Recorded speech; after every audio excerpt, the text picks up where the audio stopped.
সকালবেলা চা আর সাথে বিস্কিট বা বন এটা হচ্ছে আমার ডে বুস্টার। এটা না হলে না দিনটা ঠিক ভালোভাবে শুরুই হয় না। ডিসি বলেছিলেন যে সকালবেলায় রোদ থাকে না তাই তাড়াতাড়ি ক্লাস স্টার্ট হবে। এটা হচ্ছে প্রমাণ। রোদ নেই তো, ওগুলো তো রোদ না, ওগুলো তো এমনি হেলোজন, আকাশ থেকে এমনি হেলোজন দেখাচ্ছে। যাই হোক, বাবার সাথে বেরিয়ে পড়েছি স্কুলের জন্য। বিশাল রোদ ছিল সকালবেলায়, মানে ঠিক বলে বোঝানোর মতন না, বিশাল রোদ। স্কুলে কাজ টাজ শেষ করে বেরিয়ে পড়েছি বাড়ির জন্য।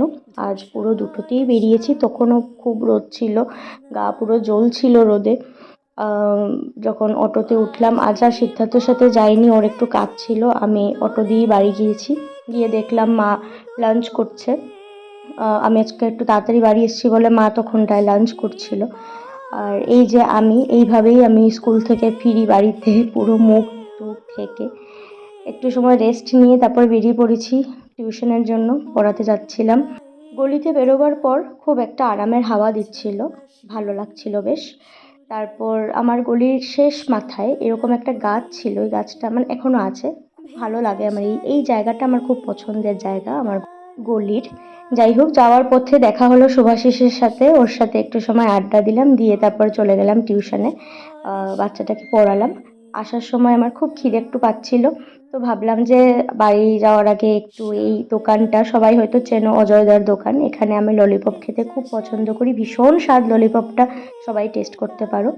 খেয়ে দিয়ে তারপর বাড়ি আসার পর আজ আমাদের ছিল একটা নেমন্তন্ন। আমার ভাইয়ের ফ্যাক্টরিতে একটা মেয়ে কাজ করে, তার আজকে বিয়ে ছিল। তো আমরা আজকে আমি মা ভাই আর বৌসোনা বেরোচ্ছিলাম বিয়ের জন্য, তো এইভাবে একটু সাজছিলাম, রেডি রেডি হয়ে কাজল টাজল লাগাচ্ছি। কাজল ছাড়া তো আমি বেরোতেই পারি না ঘর থেকে, বেরোলে লোকজন আমায় বলে যে আমি কি 5-6টা স্যালাইন নিয়ে চলে এসেছি নাকি। কাজলটা পরে একটু ঢং মারলাম এরকম ভাবে, কাজল পরেছি, আর লিপস্টিক আর মাস্কারা দেবো না সেরকম তো হয় না, তো এভাবেই করছিলাম। বাট কাজলটা দেওয়ার পর আমি, মানে কাজলটা নিজে থেকে ঘাটার আগে আমি ঘেঁটে দিই, কারণ আমি জানি এটা একটু পর ঘেটেই যাবে, এতটাই গরম দিচ্ছে। তাই আমি কি করলাম, ব্রাশ নিয়ে আমি অলরেডি এটাকে ঘেটেই রেখেছি, যে ভাই যদি ঘেটে যাস তাহলে যেন ওইটা বিচ্ছিরি না দেখায়। তারপর লিপস্টিক পরলাম। লিপস্টিক আমার সবাই বলে যে আমি এতটা লাইট শেডের কেন লিপস্টিক পরি। আসলে কি বলতো, আমার না ডার্ক শেডের লিপস্টিকটা আমার মুখে ঠিক মানায় না, মানে কেমন একটা যেমন খুব একটা উগ্র টাইপের লাগে, তাই আমার পছন্দ না। আমি এরকম নিউড শেড বা ব্রাউন শেড এরকম টাইপেরই লিপস্টিক পরতে খুব পছন্দ করি। তারপর দিয়ে দিয়েছিলাম মাস্কারা। মাস্কারা অল্পই দিয়েছিলাম, কারণ যেহেতু চশমাটা পরবো তো সেটার জন্য চোখটা এতটা ভিজিবল হবে না, তাই অল্পই দিয়েছিলাম।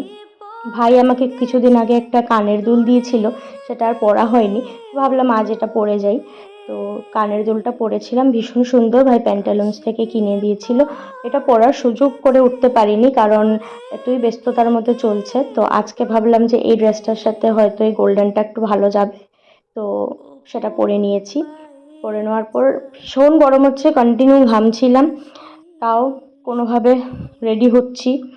ওদিকে অলমোস্ট হয়ে গিয়েছিলাম, তো বসুনা বললো যে আমায় একটু চুড়ি পরলে ভাল লাগবে, তো চুড়িগুলো বের করলাম। এই চুড়িগুলো আমি সবসময় পরে থাকি, সব ড্রেসের সাথেই পরে থাকি, জিন্স হোক, চুড়িদার হোক, বা কুর্তা হোক বা জামা হোক, সব কিছুর সাথেই চুড়িগুলো পরে থাকি, আর চুড়িগুলো খুব মানায়ও সব কটা ড্রেসের সাথে।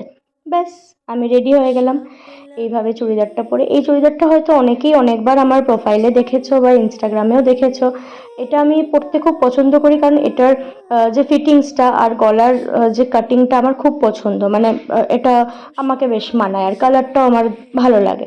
এটা পুজোতে কিনেছিলাম। আর এদিকে বসোনাও রেডি হয়ে চলে এসেছিলো আমার রুমে, আমি তাকে একটু নিচের দিকটা ঠিক করে দিচ্ছিলাম শাড়ির। তারপর বললাম যে ক্যামেরা অন আছে, তো একটু হাসলাম ক্যামেরার দিকে তাকিয়ে। ওদিকে মার সাথে একটু মজা করলাম, মা বুঝতেই পারেনি যে ক্যামেরা অন, হঠাৎ করে বুঝতে পারলো যে ক্যামেরাটা অন আছে। তো তারপর আমাকে বলছে তুই ক্যামেরাটা অন করে আমাকে এইভাবে রেখে দিলি। তো তারপর মা বলছে যে ঠিক আছে তাহলে আমি একটু কি ক্যাত মারবো, আমি বললাম যে হ্যাঁ মারো। তো ক্যাত মারার কথা বলার সাথে সাথেই মা একটু চুল টুল ঠিক করে নিল। তারপরে এইভাবেই মজা টজা করে আমরা বেরিয়ে পড়লাম আজকে বিয়ের জন্য। আজকের যে বিয়েটা আমরা খেতে গিয়েছিলাম সেটা একটু দূরে ছিল, সেটা ছিল দুধ পাতিল। অনেক দিন পর, অনেক বছর পর একটা গ্রামে বিয়ে খেতে গিয়েছিলাম।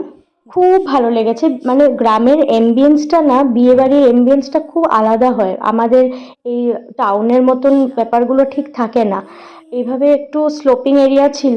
তো আমি আর বসুনা ক্যাথ মেরে তো হিল লাগিয়ে চলে গিয়েছিলাম, কিন্তু ওখানটা নামতে আমাদের দুজনেরই খুব অসুবিধে হয়েছিল। যাই হোক, কোনোভাবে কষ্ট করে বসুনা আমাকে ধরেছে, আমি বসুনাকে ধরেছি, ধরে নেমে পড়েছি।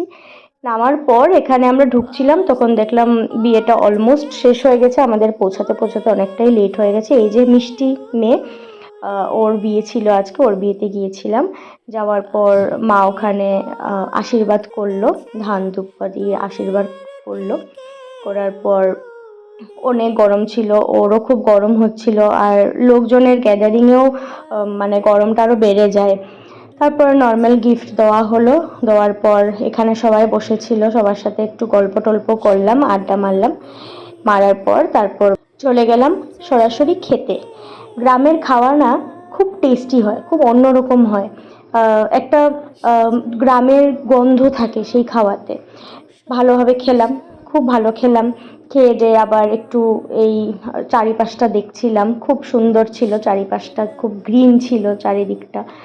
দেখে গল্প টল্প করে আমরা আবার বেরিয়ে পড়েছিলাম বাড়ির জন্য। এই গ্রামের এই সৌন্দর্যটা ক্যাপচার করার ট্রাই করেছিলাম, বাট রাত হয়ে গিয়েছিল বলে এতটা লাইট তো ছিল না, অন্ধকারের মধ্যে যতটা তুলতে পেরেছি। এই বলে আজকে ব্লগটা শেষ করছি। থ্যাংক ইউ, বাবাই।